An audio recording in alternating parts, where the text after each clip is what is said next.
여러분 안녕하십니까?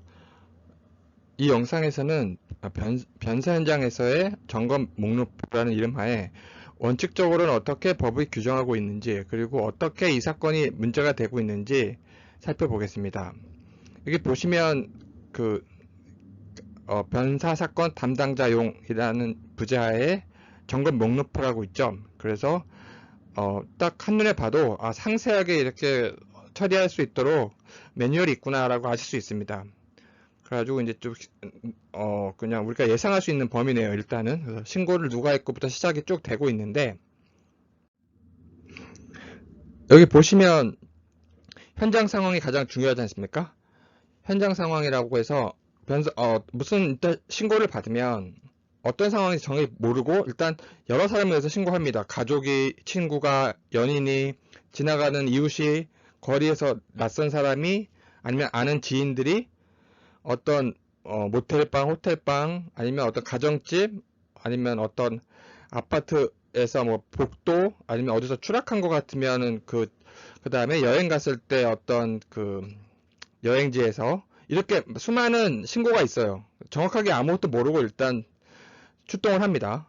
출동을 하는데 여기 보시면 현장 상황, 침입 흔적, 시체 상황, 유류물 이렇게 아까 말씀드린 것처럼 상식적인 게 다 들어가 있습니다. 가장 중요한 것은 두 번째부터 신고자 다음에 나온 두 번째 게 뭐죠? 보시면 현장 상황이 가장 중요합니다. 누가 손을 대면 안 되죠. 그래가지고 폴리스 라인을 설치하는 이유가 이제 이런 건데 쭉 설치해서 아무도 들어오지 못한 상태에서 완전히 폐쇄시켜 놓고 이제 증거를 찾습니다. 침입한 흔적이 있는지 뭐 이렇게 다 보는데 CCTV가 있는지부터 보죠. 이 사건은 제가 계속 말씀드렸다시피 공공장소, 공개장소에서 발생한 사건이기 때문에 특히 한강공원은 CCTV가 굉장히 많아요. 이거 누구나 다 알고 있는 건데 이게 어떻게 연관되느냐 하면 CCTV가 이 발견되고 안 발견되고가 굉장히 중요한 현대사입니다. 근데 이 반포 한강공원 CCTV가 너무 많단 말이에요. 그러면 모든 게 다 확인이 돼야 되는데 50 몇 대가 아니라 최근에 발표 보니까 60 몇 대까지 확인했다 하더라고요. 거기에 더하여 반포 한강공원은 차량들이 많은데 거기에다 블랙박스가 있단 말이에요. 그래서 블랙박스가 요즘은 굉장히 사건 사고 조사에 있어서 굉장히 중요합니다. 교통사고뿐만 아니라 그거를 100 몇 대, 160 몇 대 그것도 그 조사했다라고 나름대로는 발표하고 있어요. 그러면 그걸 통해서 무엇을 알 수 있냐면 일단은 거기 오고 간 사람 있는지 아니면은 어떤 이런 걸 확인하는 게 되는데 그럼 제일 중요한 거는 현장 그 장소가 어디냐 이거죠. 시체가 일단 발견된 장소. 그 시체가 발견된 게 아니라 위에서 아래로 떨어진 것 같아요. 그러면 일단 두 장소 다 중요한 겁니다. 상식적이죠. A에서 B로 떨어졌다. 그러면 A, B 둘 다 일단 조사해야 됩니다. B에 떨어져 있다라고 하더라도 A에서 떨어진 게 명백하다면 A를 조사해야 되는 거겠죠. 이거는 더 제가 설명할 필요가 없겠죠. 시체 상황이 이렇게 있고 제가 말씀드리고 싶은 것은 우리가 알고 있는 상식 범위에 있는 겁니다. 모든 것이. 그리고 가장 중요한 거는 침입한 사람이 아무도 없다. 이랬을 경우에 사건이 의외로 쉽게 풀려요. 왜냐하면 침입한 사람이 없으면 범죄 혐의가 만약에 발견 어렵게 되는데 다만 침입한 흔적이 없다고 하더라도 이런 경우가 있습니다. 어떤 사람이 평소 때 뭐 마약이라든가 마약이 종류가 굉장히 많거든요. 그런 종류 중에 하나를 해왔는데 스스로 자기가 마약을 해왔어요. 주사기라든가 병이 있고 여러 가지 마약을 한 흔적이 많이 있는데 죽은 거예요. 근데 침입한 흔적은 없어요. 그럼 사람들이 이거 외국 사례입니다. 그럼 사람들이 와가지고 이제 조사를 합니다. 근데 평소 때 알고 보니까 마약을 하던 사람이에요. 그리고 딱 봐도 주사기 많고 병 많고 자기가 하다가 죽은 것 같다. 이렇게 끝나면 그냥 자살이 되는 거고 그랬는데 어떤 조사관, 수사관, 뭐 과학수사관, 경찰관, 사법경찰관 이런 게 중요한 게 아닙니다. 제가 말씀드렸죠. 고정되고 생각하지 마십시오. 일단은 시작은 그렇게 우리가 시작을 합니다. 탐구를 하는 거예요. 어떤 사람이 그 많은 주사기와 그 병 있지 않습니까? 거기에 번호를 하나하나 다 매겼어요. 주사기 1, 주사기 2, 네, 거기에 있는 병들도 병 1, 병 2, 그리고 약들도 그래서 그 약이 어디서 구할 수 있는지를 하나하나 다 추적합니다. 주사기, 병, 약물이든 병, 그 다음에 약, 먹는 약까지 하나하나를 다 추적하다 보니까 A라는 사람이 죽었어요. A가 정말로 구입한 게 맞아요. 그래서 의문이 다 풀릴 것 같았는데 갑자기 약 그리고 병이 전혀 엉뚱한 사람, A가 아닌 사람이 이걸 사간 거예요. 그럼 어떤 문제가 발생합니까? 다른 사람이 개입한 거예요. 개입할 가능성이 있는 거죠. 그 다른 사람이 B라고 가정할게요. 그럼 B를 찾습니다.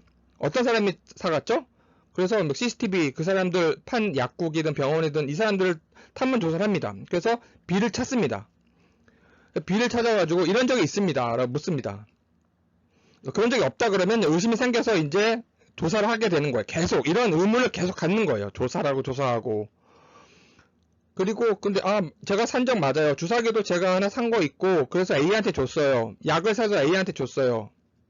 이렇게까지 간 다음에 그러면 현장 당일 그 사람이 죽은 사람이 A가 발견된 당일에 당신은 어디 있었습니까? 알리바이를 묻습니다. 알리바이도 확인이 돼요. 전 다른 데 있었습니다. 그런데 알고 보니까 그 시간, 죽은 시간이 확인돼야지 알리바이가 확인되는 거거든요. 근데 죽은 시간이 확인이 안 되잖아요. 그렇죠. 떡 떨어지거나 무슨 일이 발생했을 때는 뭐가 발생할 시간을 알 수 있는데 이거는 어떤 호텔방에서 A가 혼자 죽어 있는 거니까 시간을 모르니까 알리바이라는 것도 의미가 없는 거예요. 여기서는 결국 이렇게 해서 전문가들 부르고 과학 전문가 부르고 탐구해서 이거는 치사량에 의한 마약이 죽은 거다. 쉽게 말해서 수준, 그러니까 용인할 수 있는 몸이 신체가 받아들일 수 있는 수준을 넘어선 치사량이 투입된 것이다.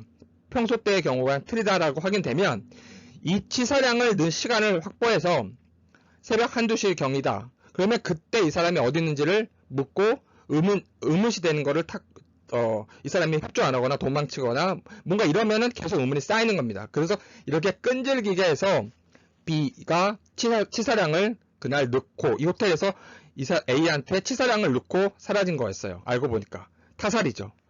그래서 이렇게 침입 흔적이 중요한 거, 현장 보존이 중요한 거 이런 의미인데 여기 CCTV도 있죠. CCTV를 확인해야 하는 것이 재량이 아닙니다.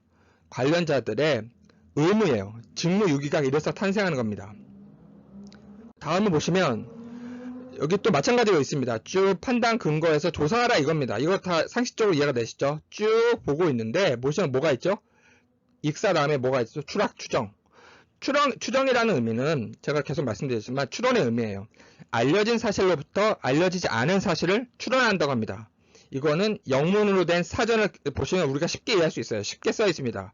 그래서 그 메리엄 웹스터라 사진이라든가 옥스퍼드 사진이라든가 그 어메리칸 헤리티지 여러 가지 사전을 보시면 추정의 의미가 추론의 의미가 나옵니다. 우리 추정이다 유추다 막 혼동해 쓰는데 정확한 정의는 아시다시피 모든 분들이 알려진 사실에서 알려지지 않은 사실을 추론하는 거예요. 방금 말씀드렸던 그 수사도 기본적으로 이 추론하는 겁니다. 유죄 추론, 우리가 유죄를 판결하고 배심들이 하잖아요. 이것도 추론입니다. 이거 inference of guilt라고 해서 이 inference가 어떤 추론의 뜻인데 유죄, 무죄, 판단, 죄가 있음 없음도 추론하는 겁니다. 정말? 판사가 그냥 내리는 거 아니야? 판사가 그냥 위에서 찍어 내리는 규정하는 게 아니에요. 배심들이, 국민들이 추론하는 겁니다. 유죄를 추론. 이게 뭐 무죄 원칙이 이렇고 뭐 엄격하게 하고 피고인 이익을 위해서 하고 이런 게 다 적용되는 건 맞습니다. 근데 본질적으로 이 유죄 판단은 우리가 판단이라는 말을 쓰는데 판사가 배심들이 우리나라도 이제 그런 배심자가 들어와 있죠. 기본적으로는 추론하는 거예요. 판사도 이걸 추론하는 거예요. 그래서 이런 부분은 이제 좀 너무 이제 원론적이고 이론적인 부분인데 제가 말씀드린 거는 추락이 추론되는지를 살펴서 알려진 사실을 보는 겁니다. 이 사건에서 정민이 떨어졌어요. 제가 끌어올렸어요. 한번 추락했다는 얘기입니다. 근데 그 장소가 아니에요라는 반박이 있거나 여기에 대해서 반증이 있으면 두 곳이 탄생하는 겁니다. 추락했던 그래서 A 장소, B 장소. 근데 여기서는 그냥 그 돗자리 장소 하나예요. 그 친구 스스로, 친구 로펌 스스로, 친구 측 부모님 스스로, 그 다음에 기타 모든 사람들이 돗자리 말고는 없다. 술 먹은 장소가. 추락도 맞고, 추락했던 장소가 거기 맞다. 추락 장소가 딱 한 곳입니다. 딱 하나의 장소에 발생한 게, 그러면 하나의 장소에서 하나의 사태, 하나의 상황이었어요. 그러면 추락이 어떻게 발생했는지를 확인해야 되는 겁니다. 이제는 아까 말씀드렸죠. A에서 B로 떨어졌을 때 A나 B 하나만 조사합니까? 아니잖아요. 당연히 연관된 겁니다. 알고 보니까 B에서 A방에서 죽었는데 B 복도로 와 있어요. 그럼 A나 B 중에 하나만 조사합니까? 아니지 않습니까? 이게 옮겨진 것 같은 혐의가 드러나고 의심이 들고 사실이 드러나면 추론한 겁니다. 이게 왜 누가 어떻게 옮겼는지 확인하는 겁니다. 뭐든지 테스트하는 거예요. 가설 테스트. 그래서 제가 말씀드리고 싶은 건 뭐냐면 추락이 됐다라는 진술이 나왔죠. 그러면 이 사람이 증인인지 목격자인지 용의자인지 피의자인지 제가 말씀드렸죠. 이렇게 고정적으로 딱 자르려 하지 않는 게 중요하다고. 그러면 일단은 너 스스로 인정하고 있으니까 추락을 언제 어떻게 했지?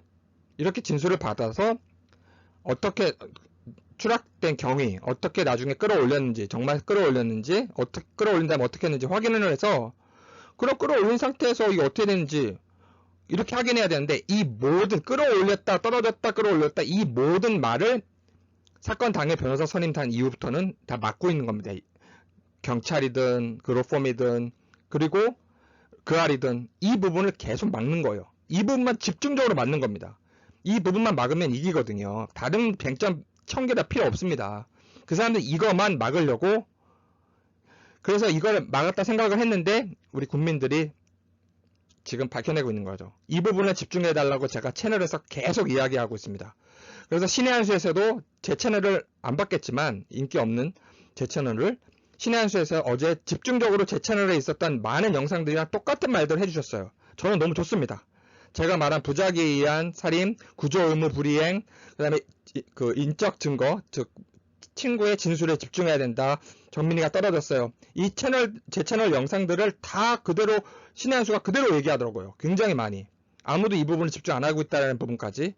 물론 제 거 안 보셨겠지만 일단 중요한 거는 이때 친구의 자백, 친구의 진술 이 부분을 파고 있다는 게 굉장히 중요하고 이게 이 사건의 핵심입니다. 추락했던 CCTV, 추락했다는 그 사람의 친구의 말, CCTV 다 조사해야 되는데 그 알도 이 부분 덮으려고 많이 제 채널에 있는데 이 부분 덮으려고 엉뚱한 이야기 둘이 같이 있었다라는 걸 재현으로 만들어내고 제가 말씀드린 그 가나 증인을 가공해내고 현장에 없었는데 이 모든 게 다 이 추락했다는 걸 언급도 하지 마라. 이 부분은 언급도 하지 마라. 그래서 사람들이 조금씩 분노하고 있는 겁니다. 이상한데? 하면서. 네. 그리고 다음 마지막으로 보시면 여기 또 보시면 CCTV 또 나오죠. 현대사회는 CCTV가 많이 있기 때문에 CCTV 분석이 핵심입니다. 그래서 이 포렌식도 핸드폰이랑 CCTV 분석이 굉장히 중요한데 분석을 제대로 안 하잖아요. 경찰 거기서도 이 부분 분석을 안 합니다. 자기네가 분석했다는 얘기 안 해요. CCTV 수백 장이 나와야 되거든요. 안 합니다. 절대 안 하잖아요. 이 사건이 어느 정도인지 아시겠죠? 뭐 좌파우파 이야기가 아니에요. 이거는. 그래서 터무니없을 정도로 이 범죄 계획을 만들고 터무니없는 황당할 정도로 오류가 많은 정말 바보들이 만든 애들 중고생 학생들 머리에서나 나올 수 있을 정도의 수준의 그런 범죄 계획으로 그걸 실행해 놓고 공개 장소에서 CCTV가 이렇게 많은데 이거를 덮고 있다는 게 황당한 겁니다. 국민들이 충격적인 거예요. 공산국가에서도 이런 일이 발생하지 않습니다. 이 정도까지. 그래서 이걸 덮고 있는 게 핵심입니다. 덮고 있는 로펌, 덮고 있는 언론, 덮고 있는 세력, 권력, 경찰, 철저 수사가 절대 지시가 안 내려오고 있죠. 로펌이 뭔가 은폐하고 있다는 뜻이 아니고 이런 식으로 로펌은 자기네들이 변화할 수밖에 없습니다. 그래서 제가 뭐 또 그 로펌에 대해서 어떤 특정한 행위라든가 범죄 행위를 지금 말씀드리는 게 아니고 로펌은 자기네 의뢰인이니까 친구가 의뢰인이니까 의뢰인을 방어할 권리가 있죠. 방어해야 되는 직업적 윤리도 있는데 제가 말씀드리는 거는 그거에 맞물려서 너무 많은 CCTV 분석 이런 게 안 일어나고 있고 수많은 거짓말과 수많은 그 증거 인멸적인 의혹이 가는 행위들은 많이 일어났잖아요, 지금.